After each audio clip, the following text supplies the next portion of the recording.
graudu novākšanas kombaina tehniskā servisa apkope un tās plānošana ir tikpat svarīga kā graudu tirdzniecības plānošana, jo gala rezultātā nebūs kombains, nebūs graudi, nebūs naudas.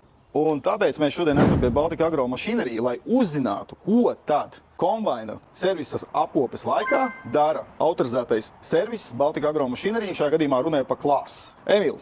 Tehniskā apkope sevi ietver nevienu eļas un filtru nomaiņu. Paredz arī kombaina pamatiespatījumu pārbaudi, kā arī vizuālu pārbaudi, vai mums nav radušies ziemas laikā kādi defekti no grauzējiem, vai iespējams radusies kādas noplūdes. Ko jūs darat tādā situācijā, ja tomēr tiek konstatēts kaut kāds no šiem elementiem? Mēs viennozīmīgi par to informējam klientu, saskaņojam remonta izmaksas un vienojamies, vai darbu veiksim mēs, vai darbu veiks klients. Ok, šobrīd ir maijs. Kāda vēla pēcpašreiz būtu nepieciešams sākt jau domāt par apkopi maijā? Kāpēc tā darīt tagad? Viennozīmīgi saudzējot savus nervus, lai sagaidītu sezonu bez stresa. Šobrīd mums ir spēkā pavasara akcija labības kombainu apkopēm. Iespēja ir iegūt 20% atlaidi filtriem un 15% ceļam. Un tas galu galā droši vien, kad varētu būt arī tāds neliels win-win. Plānojot tagad, tad arī jūs atvieglosiet darbu tieši priekš Baltika Agro mašīnerija. Baltika Agro mašīnerija varēs nesteidzīgi, bez stresa ieplānot jūsu tehniskā apkopi. Un pats svarīgākais, līdz kuram datumam jāpiesakās ir? Līdz 15. maijam. Galvenais pieteikties līdz 15. maijam. Pieteikties, jā.